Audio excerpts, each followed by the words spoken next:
little Juford. He's a Jew and he drives a Ford. King of Juford. Elvis's shower curtain looks great in the spotlight here, too. I'll tell you, it really does. Folks, sorry we kept you waiting, but we're not going to keep you waiting much longer. Just 2 more days and this thing is done.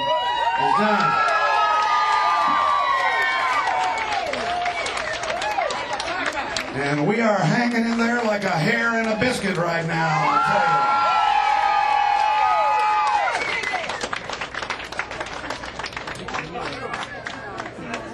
So I would advise everybody, just email your friends, talk to everybody, tell them to sharpen their pitchforks, as you know. And I want to especially thank Steve Frumhold. Steve, have you...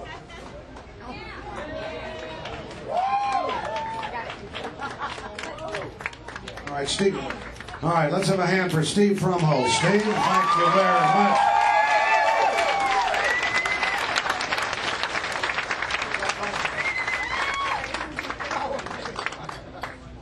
Oh, yeah, I was talking about everybody emailing everybody and contacting all your friends because this thing is really beginning to look doable, folks, very doable. As you know, the Crips and the Bloods want to suppress the vote. If there's a low turnout on Tuesday, they will be very, very happy about it. If there's a big turnout, as is expected all across America, by the way. And in a minute, we'll have some special guests tell us a little more about their predictions for Tuesday. I personally, as you may know, I was showing my friend around Austin recently, and he told me, he says, "Man, that's a beautiful statue of Rick Perry you all put up there." And I told him that is Rick Perry.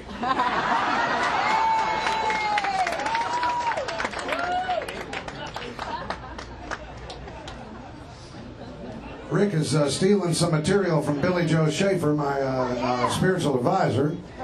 And Billy Joe says, if you don't love Jesus, go to hell. So, that's pretty much what Rick Perry said this morning when he came out of church in San Antonio. Of course, I think we've been in hell for 6 years since Rick's been gone.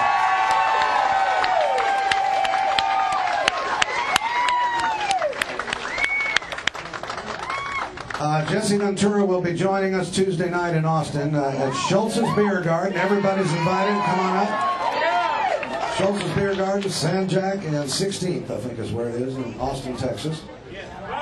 And the governor took a shot at Jesse recently. Many of you know about this, where he criticized Jesse for an 8-year-old interview in Playboy magazine, where Jesse said that most wars in the world were caused by organized religion.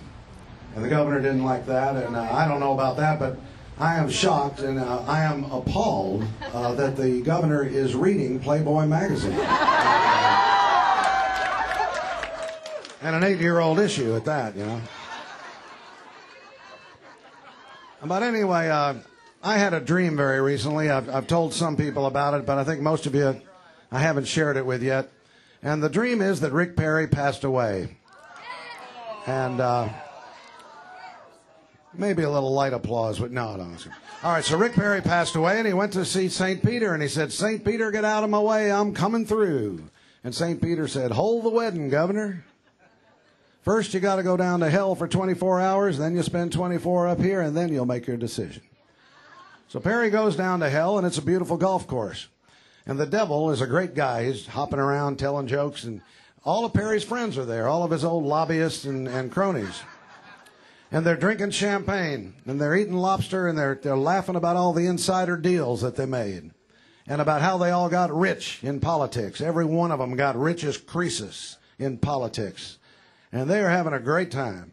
Well, 24 hours ends, he goes to heaven, he walks around the clouds with some angels, and that's not too bad either. And then St. Peter comes up, he says, "Okay, Governor, you spent 24 hours in hell, 24 hours in heaven. Where will you spend eternity?" And Governor Perry says, "Well, you know, I got to tell you, I never thought I'd say this, but I think I'd rather be in hell." And the next thing he knows, he's descending in an elevator, down, down, down. The doors open. Perry walks out. The golf course is gone. Nothing but a barren field covered completely with trash. And his friends are dressed in rags.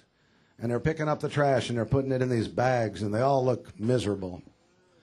And the governor turns to the devil and he says, "What's going on here? What happened?"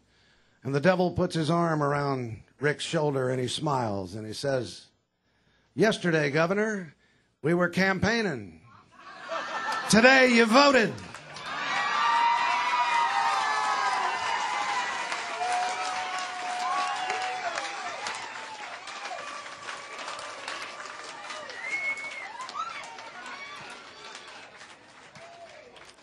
Folks, there's a thing when Jesse Ventura won, it's called the Minnesota Miracle in Minnesota, because it's always a miracle when you beat the system. It's always a miracle, believe me. Tuesday night, this will be called the Texas Miracle. I'm telling you right now.